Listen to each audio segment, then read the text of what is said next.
Ako po ay isang dating OFW na nagtrabaho po bilang electrician, almost 21 years po sa Saudi Arabia.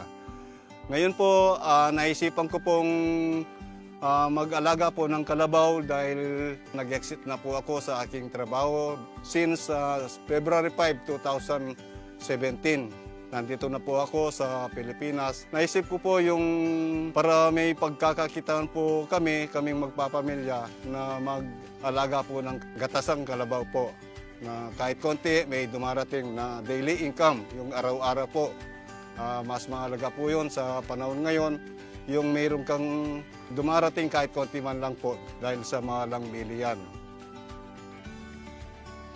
3:30 gising na po ako na naggagatas po ng kalabaw. Kasama ko po ang aking may bahay, yung misis ko po. Siya pong taga-takal ng aking nagagatas. Pagkatapos po nun, ilalako ko pa po sa baryo-baryo tsaka 2 talipapa po ang aking dinadasyonan po. Then yung in the rest, yung pagka hindi po naubos sa 2 talipapa, 3 baryo po ang aking iniikot. Isa sa amin, Gutad, San Roque, San Pablo. Yan po ang routine ko araw-araw, daily routine ko po. Basta, pero 7 o'clock, nandito na po ako sa bahay ko po. Alis po ako ng alas 5:30, minsan 5:15, 7 o'clock nandito na po ako. Kaya nawili po akong mag-alaga ng kalabaw.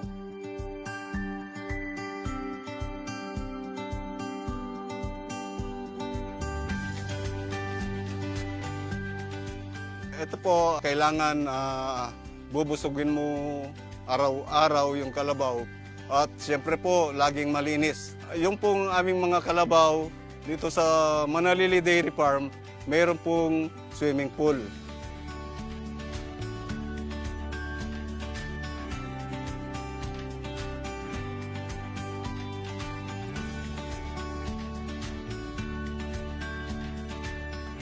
Basta mag-aalaga na ka ng kalabaw, number 1 po yung pagkain nila.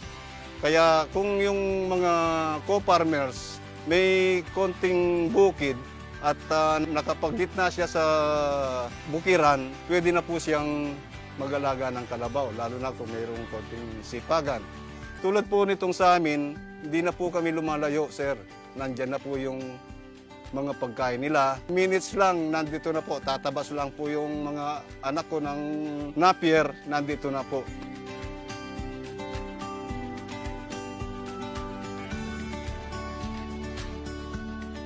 Lilinisin ko pa muna bago ko gatasan ng aking kalabaw para safe yung mga customer po namin. Hindi lang po basta-basta gagatasan mo lang, i-spray mo pa.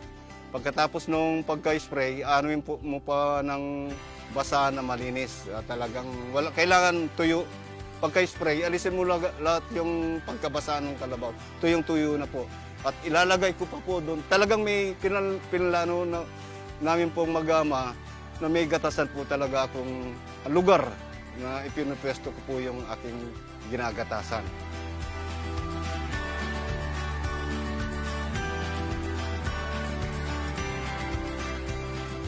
Mahirap, sir, yung pag-aalaga ng kalabaw kasi twice a day pakakain mo po yan. Sosoga po ng konting oras, then pagkatapos po nilang naisoga, kailangan may dadatnan na pagkain ng napier yan. Hindi lang po naisoga kasi yung gatasan po pagka hindi masyadong nabusog o nagutom, hindi po magpo-produce ng gatas yan. Then ganun din po sa after lunch, 3 o'clock, obligado ka na naman pong ilabas sila pagkatapos nun. Ganun din po na meron po silang dadatnan na napier pagkain. Gusto po namin ito pagka nakakahipo na naman po kami. Ito pong lugar namin, medyo patatambak po namin para tumaas yung lugar. Kasi kung minsan po pagka tagulan, medyo hindi naman po lumulubog.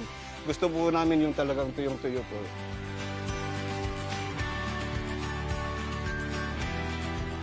Inimbitahan ko po kayo na tikman po ang aming produkto, Manalili Dairy Farms. Ang gatas po namin araw-araw. At makikita nyo naman po, ang process namin po ay malinis. At siguradong safe po kayong mga customer.